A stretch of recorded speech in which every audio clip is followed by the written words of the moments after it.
E aí, pessoal, beleza? Mais uma vez aqui, ó, o professor Jaimão, agora na análise do cabeçote do Frank.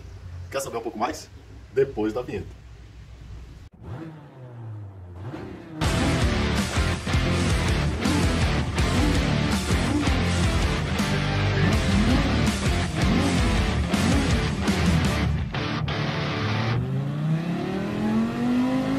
Bom, pessoal, ó, estamos aqui nessa manhã de quarta-feira, ok? Chuvosa, olha aí, o chão tá todo molhado, o tempo tá meio fechadão, olha lá, tá tudo meio que cinza o céu aqui. Bom, professor, o senhor tá parecendo, como é que chama? O pessoal do tempo lá?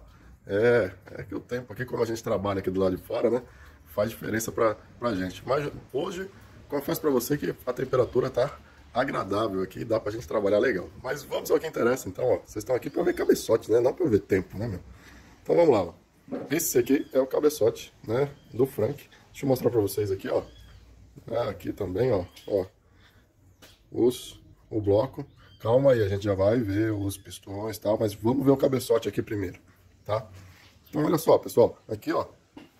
No cabeçote, não mexi nele ainda, tá? A gente tá mexendo junto aqui, ó. A junta ainda tá colada nele, certo? E logo de cara aqui, ó, dá pra perceber que o quarto cilindro foi o que sofreu mais. Mais especificamente aqui, ó, deixa eu mostrar pra vocês aqui, deixa eu dar um zoom. Olha aí o ponto que a junta queimou. Da galeria, né? Tô até pensando em mandar fazer um reforço com a solda ali, mandar fechar, como tem outros colegas aí, outros amigos que eu já vi, que eles encheram de solda o cabeçote e fizeram um furinho só na passagem da junta mesmo, tá? E aí possivelmente pode evitar essa queima aqui, né? Então, de repente pode ser uma boa saída. Já que, o que acontece, pessoal? Na verdade, assim, ó, o fluido, ele vai passar só pelos furinhos mesmo, né? Então, por que é que precisa ficar esse pedaço aqui, ó, que ele se deforma todo e tal, e dá essa possibilidade de queima? Se vai passar só a quantidade que tá no furo da junta, meu, teoricamente daria até para fechar tudo aqui o resto e deixar só o furinho da junta, se é que vai fazer isso mesmo, tá bom? Isso aí é um assunto meio polêmico também. Até eu também fiquei com um certo receio. Falar assim, puxa vida, você vai fechar ali. Na verdade, nos primeiros projetos, eu abria a junta aqui, ó. Falei, ó, já que tem essa passagem aqui, ó, vamos abrir, lógico, casado com o furo do bloco também, tá?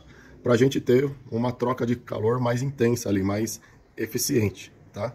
Só que também tem, por outro lado, tem aquele negócio, né, que acaba fragilizando a junta. Então, e o equilíbrio da temperatura da parte de baixo do motor e a parte de cima. Foi feito todo um estudo em cima disso, né? Esses furos e esses diâmetros aqui não estão à toa, né? Alguém calculou a vazão, a troca térmica, todos esses detalhes. O duro, né? Ou assim, a tristeza, vamos dizer assim, disso tudo que a gente está conversando, é que, olha só, não sei se vocês viram, né? Ela queimou aonde? Queimou aqui, ó. Primeiro, segundo, terceiro, quarto cilindro. Por que você tá rindo, professor? O quarto cilindro, lembra lá? A bomba d'água, ela refrigera, como ela tá aqui na frente, ela vai refrigerar primeiro, né, da frente para trás. Primeiro, segundo, terceiro e o quarto cilindro, né?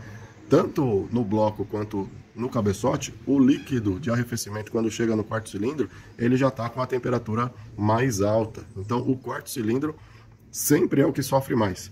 Na junta do cabeçote, nos anéis, no próprio pistão. Então, se vocês repararem nisso aí, o último cilindro, né?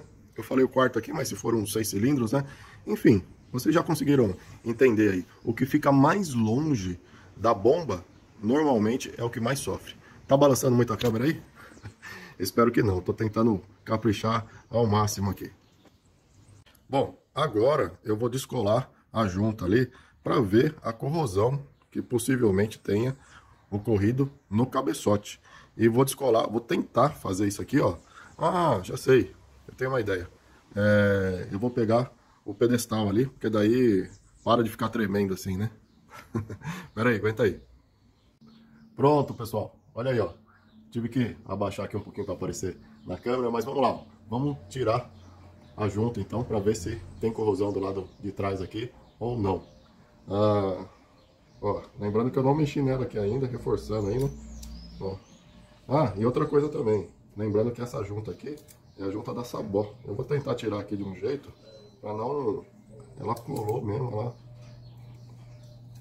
Para não destruir muito ela, que ela... A tendência dela é querer ficar colada, né? Vou pegar a espátula aqui. Peraí. Fazer a espátula. Aqui, achei.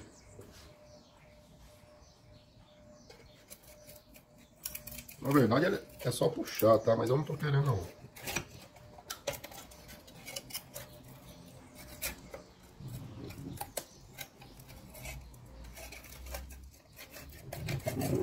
Segura o parafuso.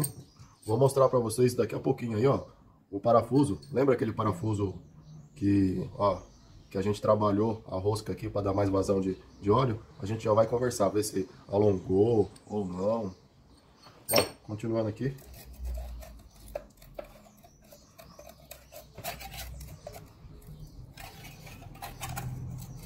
É, colou legal mesmo. Pronto. Aí, ó. Aí, ó. É. O anel de fogo aqui, ó. Aqui foi o ponto. Deixa eu ver se eu consigo mostrar pra vocês. Aqui foi o ponto de maior falha, né? De maior vazamento. Perceberam por que é que tava dando pra eu andar com o carro ainda? Não chegou a empurrar o anel de fogo, né? Só sofreu uma corrosão mesmo aqui, ó. Excessiva e tava vazando pra dentro do quarto cilindro. Ah, uma outra coisa interessante aí, ó. Não sei se vocês estão vendo. Estão vendo a marquinha aqui, ó? A diferença no anel de fogo. Você tem aqui, ó, uma parte mais metálica e a outra parte toda corroída. Essa parte aqui foi a parte que pegou vedação no cilindro. Justamente por quê? Porque esse cilindro aí é mais largo, né? Por ele ser mais largo, o diâmetro está com 71,5. Essa parte toda aqui, ó, foi a parte que ficou exposta dentro da câmara de combustão, tá? Foi essa parte do anel de fogo que ficou lá dentro, que não deveria ficar. Mas na verdade essa aqui é uma junta original, tá? Então ela, o projeto dela é para as medidas originais e não para as medidas que a gente fez o EA112, o nosso super sleeper aqui, o Frank, tá? Mas, meu, sinceramente, deixa eu ver se tem o nome da Sabó aqui ainda. Ah, deve ter descolado, deve ter, acho que ficou na parte de baixo. Mas todo mundo conhece, né? Essa junta de fibra aqui, ó, com essa aplicação de um silicone aqui vermelho em volta, sabe que é da Sabó. Tem até, deixa eu ver, tem um lugar que tem o part number, né? Não vou conseguir achar aqui não. Deve ter ficado na... Aqui, ó, deixa eu ver. Tá, acima, tá marcado só acima aqui, ó. Deixa eu ver se vai dar pra pegar. Aqui, ó, acima. É, não vou achar. Se por um acaso eu achar alguma marca aí, pra deixar evidente que é a junta da Sabó mesmo, eu mostro pra vocês. Mas, cara, sinceramente, me surpreendeu também, viu? Uma junta do que? De 60 conto, né? Uma junta dessa aqui custa 60 reais. Aguentou 15 mil quilômetros no modo soviético e não rompeu o anel de fogo. Não rompeu o anel de fogo com 15 mil quilômetros, meu, sem dó. Então, assim, tá de parabéns a Sabó. Peço desculpas aí também de tá, de certa maneira aí, colocando o nome de vocês numa panela, né? Mas eu acredito que aqueles que têm maturidade técnica, aqueles que não têm maldade no coração, né? Porque tem gente que tem maldade, né? Mas vão conseguir entender e apreciar essa informação, né? Que realmente a junta é muito boa e resistiu muito bem, né? A essa situação que extrapolou o dimensionamento técnico dela. Bom, aqui agora, ó, o cabeçote, ó, ele, nesse ponto, justamente aqui no ponto onde a gente teve o vazamento, a gente vai ter que fazer uma solda aqui, porque o próprio vazamento, né, provoca uma corrosão maior, né? Então, nesse ponto aqui, a gente vai ter que fazer uma solda. Depois tem que terminar de tirar, terminar de limpar aqui o cabeçote, tá? Pra gente fazer análise mais detalhada, só com uma limpeza mesmo. Eu vou ter que lavar, aproveitar para tirar aqui também a junta do escapamento. Essa junta do escapamento aqui é a junta do escapamento original ainda. Professor, o senhor colocou a junta do escapamento original? Cara, coloquei, velho. E passei ainda, ó, um silicone preto. Professor, o senhor fez isso? Fala, meu, é um protótipo. Vocês estão entendendo o que eu tô falando? Né? Acho que vocês já estão até cansados de ouvir isso, né? Mas tem que lembrar aí o pessoal que é um protótipo. E um protótipo de baixo custo, né? Se a gente tivesse recursos, né, vamos dizer assim, à vontade para fazer esse tipo de pesquisa, esse tipo de projeto, com certeza, cara. Com certeza ia colocar tudo novo. Original ainda, genuíno, né? Mas a nossa realidade aqui é diferente de alguns abastados aí, tá? E não é por causa disso que a gente vai deixar de se divertir, certo? Bom, pessoal, ó, vou mostrar para vocês aqui, ó, o bloco agora, tá? O bloco, lembrando que esse bloco aqui, eu mandei planar ele quando fui fazer a montagem, mas nesse projeto aqui ainda, ao contrário do que muitos outros aí, tá? Nesse projeto aqui, eu não rebaixei 1 milímetro. Eu tirei toda a altura no cabeçote, tá? O cabeçote que foi rebaixado ao máximo para conseguir chegar na taxa de compressão desejada, tá? Então, olha só aqui, ó, o bloco ainda está com as roscas M9, isso aqui vai ter que mudar, isso aqui vai tudo para M12, tá? E vamos dar uma olhadinha aqui agora, ó, nos pistões, tá? Então, ó, ele tá lá embaixo, né? Não tá muito sujo não, beleza?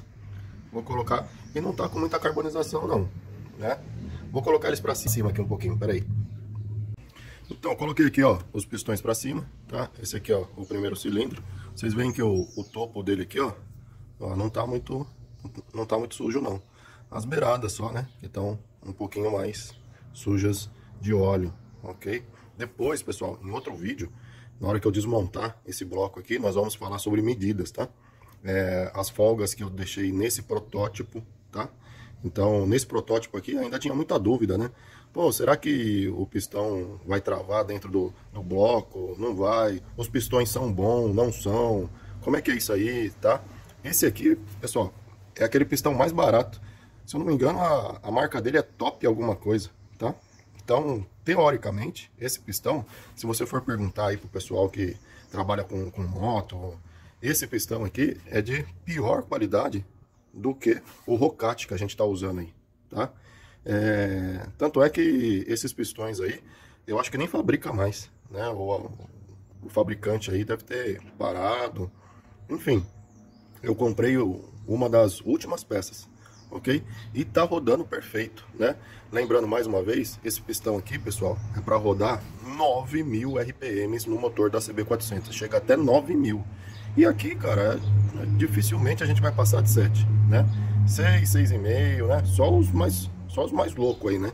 Mas eu duvido que tenha aí um projeto, né, que tá utilizando o pistão da CB400 que tá passando de 7.000, porque exige uma preparação bem especial do cabeçote, mola, enfim, né? E o pessoal trabalha mais turbo. O turbo normalmente fica em rotações mais baixas, que não precisa dessa rotação toda. O último cilindro, ele tá mais feio, né? Porque é onde teve o vazamento, né? Então misturou aqui líquido de arrefecimento com um pouco de óleo também, que sempre vem pelo respiro do motor, né? Lembrando que nesse protótipo aqui, tinha vez que eu montei com o respiro entrando pelo coletor, tirando, colocando aquele purgador. Então assim, foram vários experimentos que a gente fez com esse motor, com esse protótipo. Vou dar mais um giro e vou mostrar os dois de dentro aqui em cima. Detalhezinho também, ó, importante, tá vendo, ó? O pistão tá no ponto morto superior, PMS. Mas olha só, ó, ainda falta aqui, ó, uns 3,5 milímetros se for medir aqui pela beirada. Se for medir em relação ao topo, é um pouquinho menos, tá? Mas na beirada aqui, ó, dá uns 3,5, certo? Aí, pessoal, ó, os dois do centro, né? Esse aqui, ó, o segundo tá um pouco mais limpo, né? E o terceiro tá com umas carbonizações aqui. Eu preciso ver depois, possivelmente, um vazamento de óleo pelo retentor de válvula, tá? Mas a gente vai analisar. Lembrando que a gente vai analisar esse motor aqui, nós vamos passar um pente fino nele, tá? Desde esse vídeo aqui, não sei se vocês estão percebendo aí que a gente tá com bastante calma, né? Falando de todos esses detalhes aqui, ok? Até depois a gente vai analisar pistão por pistão, folga de cilindro por cilindro, para ver como que se comportou o motor como um todo. Tá meio friozinho aqui, o professor tá querendo ficar meio... O nariz de vez em quando dá umas cafungadas, hein? Vai com cafungada e tudo aí. Se eu for ficar parando o vídeo aqui, daí a gente não grava nada. E agora, pessoal, não menos importante, e para finalizar o vídeo, vamos falar um pouquinho sobre os parafusos do cabeçote. Esse item polêmico também, né? Que o pessoal fala, tem que trocar, não tem que trocar, pode fazer esse serviço. Eu acho que o pessoal que viu eu fazendo esse serviço aqui no parafuso deve ter, né, os mais tradicionais aí, né? Quem fez engenharia, quem entende um pouquinho de tecnologia dos materiais, vai entender o que eu fiz, tá? Mas quem provavelmente não teve essa oportunidade de estudar um pouco mais a fundo o comportamento dos materiais, calcular a área e força de tração e essas coisas todas, tá? Sem assim colocar, como é que eu vou dizer, nem mais, nem menos, não é? É simplesmente uma questão de oportunidade, né? Nem sempre todo mundo tem as mesmas oportunidades de estudo, né? Então, e aí, lógico, né? Mas o YouTube tá aí justamente para compensar, né? Desde que a pessoa tenha o comportamento de querer aprender mais, né? Então vamos lá, ó, sem mais chorumelas, vamos lá. O que que acontece aqui, ó? Esse aqui foi o parafuso que eu retrabalhei ele, certo? Retrabalhei para ter mais vazão de óleo, né? Justamente por quê? Porque, meu, aqui, ó, nessa situação aqui, ó, né? Quando a rosca, lembrando que nesse cabeçote, o óleo sobe aqui, ó, por esse furinho, por esse canal e passa, literalmente, passa pela rosca. Se eu não tivesse feito isso, teria rosca em todo esse comprimento. E aí a rosca iria atrapalhar, de certa maneira, a vazão do óleo. Então o que que eu fiz? Eu desbastei aqui um pouquinho, ok?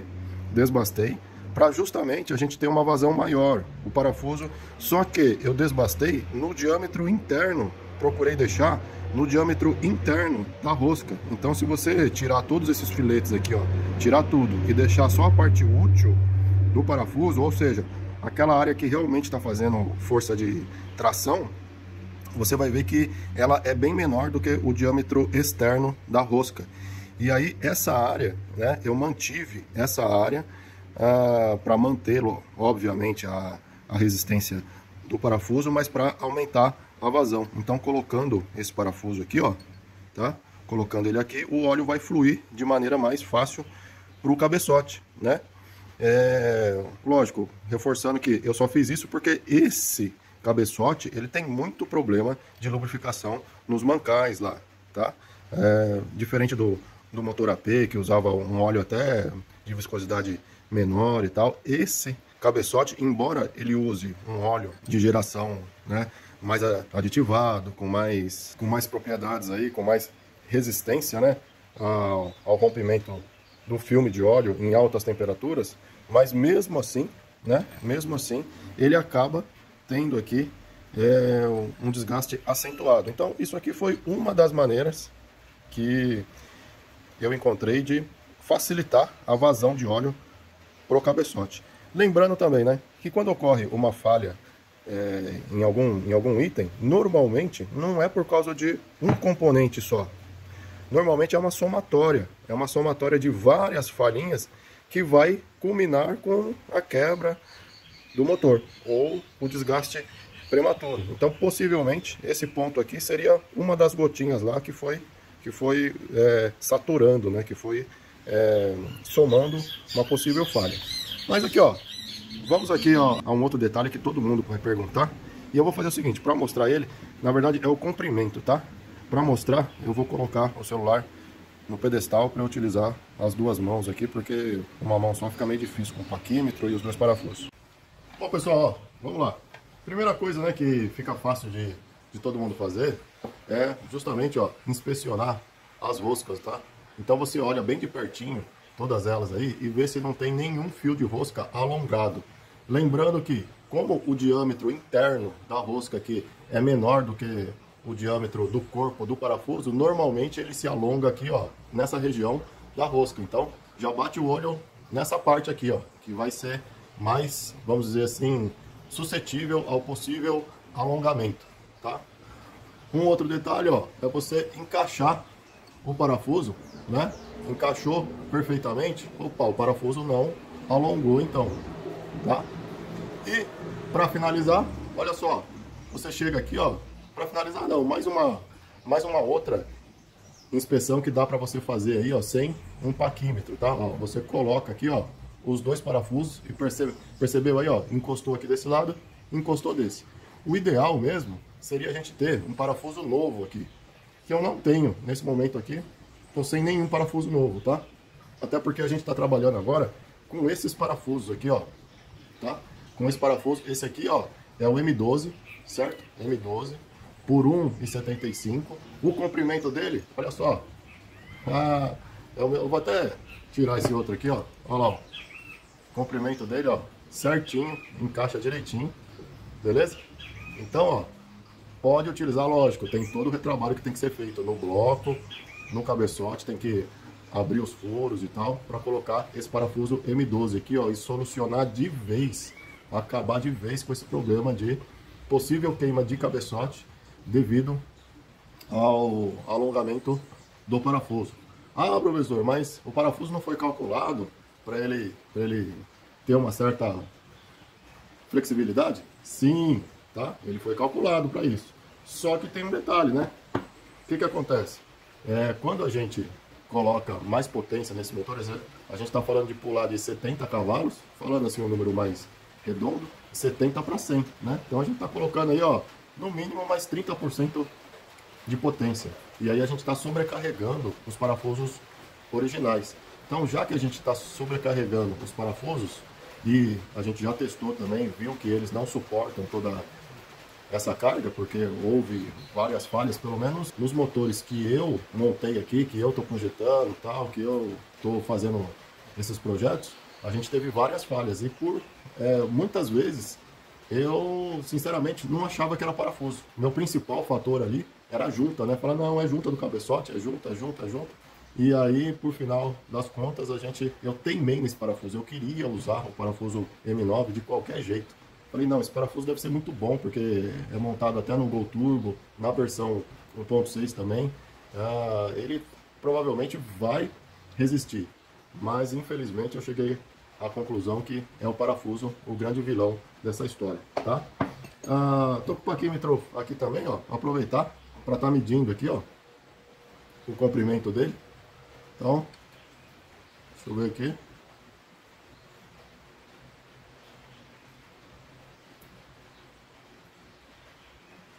Aí, ó, por volta de 129, 129,55. 129,55, tá? Provavelmente, em relação ao comprimento do parafuso original, provavelmente esses dois parafusos, deixa eu medir esse outro aqui também. Eu acho que vai dar o mesmo, né? Mas é bom a gente medir. 129, esse aqui deu 129,55 também. 55, bateu direitinho. Então, como eu tava falando, provavelmente o parafuso, ele alongou um pouquinho, né? O original dele deve ser uns 128, né? Eu preciso conferir lá, tá? Até porque no caso desse parafuso aqui, eu reforcei o torque deles. Não sei se vocês repararam aí, talvez não, porque o time-lapse é muito rápido, né? Mas na hora de desmontar eles, na hora de soltar, tirar o torque deles, deu até um pouquinho de medo, porque ele saiu estralando, assim, tremendo, sabe? Quando ele sai meio que tremendo. E esse parafuso aqui, eu cheguei em alguns deles, próximo de 7 kgfm. 70. É que chegava no 6 ali, aí eu percebia que ele começava a querer não se comportar, querer alongar. A gente sente isso aí, né? Então, aí eu parava ali por volta de 6 e pouquinho. Beleza? Então é isso, pessoal. Agora com esse outro parafuso aqui, ó, deu. A gente vai colocar 8 kg força-metro, certo? Que é o torque dos prisioneiros forjados, né? Esse parafuso aqui eu considero melhor do que muitos prisioneiros forjados. Por quê? Por causa do diâmetro dele, tá? É um M12 e por causa da classe de resistência, 12.9, tá? É um material especial com uma resistência mais alta também. Bom, pessoal, vou finalizando por aqui mais esse vídeo aqui, lembrando que tem muita análise pra gente ver, tá? Vou desmontar a parte de cima do cabeçote, ver como é que estão todo o eixo ali que a gente ajustou naquela época lá, 2 anos atrás. Tem os pistões também pra gente ver se arranhou a saia, se não arranhou, o ajuste que a gente colocou. Tem um monte de coisa aí, tá? Por que é que a gente faz tudo isso mesmo? Exatamente, a vida fica muito mais divertida quando você deixa de andar no seu 1.0 original e começa a andar no seu Super Sleeper. Abração aí do professor Jamão. Até mais, pessoal.